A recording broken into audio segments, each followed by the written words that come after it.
നമസ്കാരം, എല്ലാവർക്കും ചാനലിലേക്ക് സ്വാഗതം.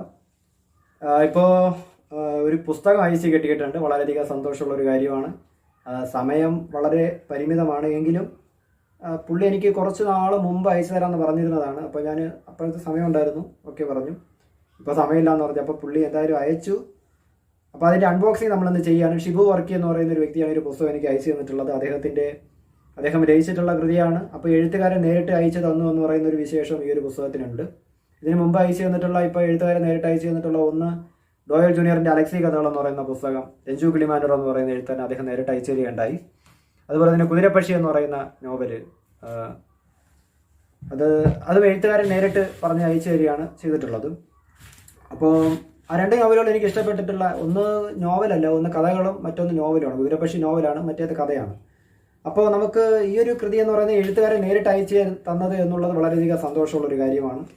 അപ്പോൾ നമുക്ക് അതിൻ്റെ ഒരു അൺബോക്സിങ്ങിലേക്ക് കിടക്കാം. അപ്പോൾ ഇതാണ് പുസ്തകം. ഈ ഒരു ലെവലാണ് പുസ്തകം വന്നിട്ടുള്ളത്. ഓക്കെ, അപ്പോൾ പുസ്തകം പൊട്ടിച്ചിട്ട് ഞാൻ കാണിക്കാം.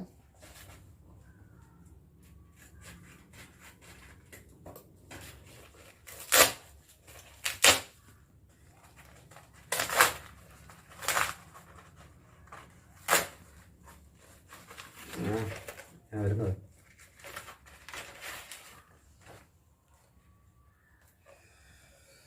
ഓക്കെ. ഇതിപ്പോൾ ആ വേണ്ട പ്ലാസ്റ്റിക് കവർ കൊണ്ട് ഇങ്ങനെ മൂടിയിരിക്കുകയാണ് പുള്ളി, കണ്ടോ. അപ്പോൾ ആ കവർ ഒന്ന് പൊട്ടിക്കുകയാണ്.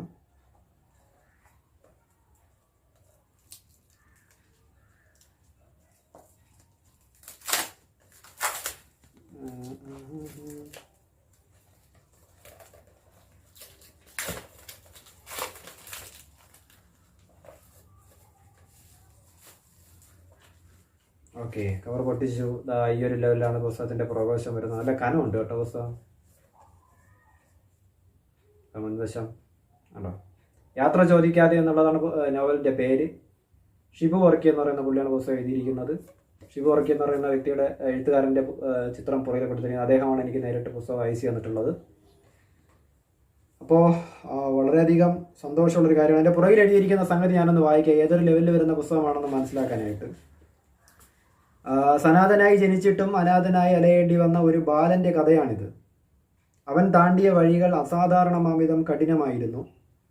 ഒറ്റപ്പെടലിൻ്റെയും വ്യാകുലതകളുടെയും ചുഴിയിൽപ്പെട്ട് ജീവിക്കേണ്ടി വന്ന ഒരാളുടെ യാതനകൾ.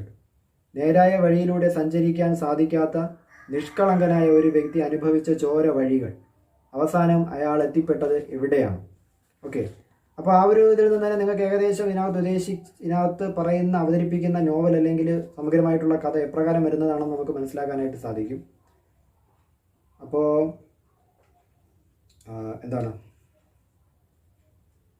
സമയം വളരെ പരിമിതമാണ്. കാരണം എനിക്കിപ്പം ഡിസംബറിൽ എക്സാം ഉണ്ട്, MA-യുടെ.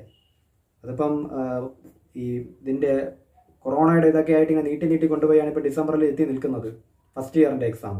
അത് കഴിയുമ്പോൾ ഏപ്രിൽ ആകുമ്പോൾ സെക്കൻഡ് ഇയറിൻ്റെ എക്സാം വരും. അടുപ്പിച്ചടുപ്പിച്ച് എക്സാം ഒന്ന് കിടക്കുകയാണ്. 9ഓളം പുസ്തകങ്ങൾ പഠിക്കാനുണ്ട്. അതിൽ 3 പുസ്തകങ്ങളാണ് ഇതുവരെ വായിച്ചത്. അത് പഠിക്കാൻ പോലും കഴിഞ്ഞിട്ടില്ല, ജസ്റ്റ് വായിക്കുകയാണ് ചെയ്തിട്ടുള്ളത്. ഒട്ടും സമയമില്ല എന്ന് തന്നെ പറയാം. വേറെ ഒരു കാര്യത്തിന് സമയമില്ല. ഇവൻ ജോലിക്ക് പോകാനുള്ള സമയം തന്നെ ഇല്ലെന്ന് വേണമെങ്കിൽ പറയാം. മുഴുവൻ സമയം ഇരുന്ന് പഠിച്ചാൽ പോലും സമയം കിട്ടാത്ത അവസ്ഥയാണ്. അതിൻ്റെ ഇടയ്ക്കാണ് ജോലിക്ക് പോകുന്നത്. അപ്പോൾ പിന്നെ ഒട്ടും സമയമില്ല. അപ്പോഴാണ് പുസ്തകങ്ങൾ വരുന്നത്. അപ്പോൾ ഒട്ടും സമയമില്ല എന്നുള്ളതാണ് ഒരു കാര്യം. എന്നാലും സമയം കിട്ടുന്നതിനനുസരിച്ച് ഇതിൻ്റെ പുസ്തകങ്ങളുടെ വായിച്ചിട്ട് അതിൻ്റെ റിവ്യൂ ചെയ്യുമെന്നാണ് ഞാൻ കരുതുന്നത്. സമയം കിട്ടുന്നതിനനുസരിച്ച് ചെയ്യുന്നതായിരിക്കും. കുറച്ച് നീണ്ടു പോകാം, ചിലപ്പോൾ കുറച്ച് നേരത്തെ വരാം. അത് സമയം കിട്ടുന്നതിനനുസരിച്ച് എന്താണെന്ന് വെച്ചാൽ ഞാനത് ചെയ്യുന്നതായിരിക്കും. അപ്പോൾ ഷിബു വർക്കി എന്ന് പറയുന്ന എഴുത്തുകാരന് അദ്ദേഹത്തിൻ്റെ ആദ്യത്തെ നോവലാണെന്ന് തോന്നുന്നത്. ഷിബു വർക്കി എന്ന് പറയുന്ന എഴുത്തുകാരന് ഒരു പുസ്തകം അയച്ചതിന് പ്രത്യേകം നന്ദി അർപ്പിക്കുകയാണ്. പുസ്തകം ആമസോണിൽ വാങ്ങാനായിട്ട് ലഭിക്കും. അത് ഞാൻ പുസ്തകം വായിച്ചതിന് ശേഷം പുസ്തകത്തിൻ്റെ സമഗ്രമായിട്ടുള്ള റിവ്യൂ നിങ്ങൾക്ക് ഉൾപ്പെടുത്താവുന്ന എന്നാണ് ഞാൻ കരുതുന്നത്. അപ്പോൾ എഴുത്തുകാരന് പ്രത്യേകം നന്ദി അർപ്പിക്കുന്നു. പുസ്തകത്തിൻ്റെ റിവ്യൂവിന് വേണ്ടി എല്ലാവരും കാത്തിരിക്കുമെന്ന് കരുതുന്നു. അപ്പോൾ മറ്റൊരു ദിവസം മറ്റൊരു വീഡിയോ ആയിട്ട് നമുക്ക് കാണാം. ബൈ.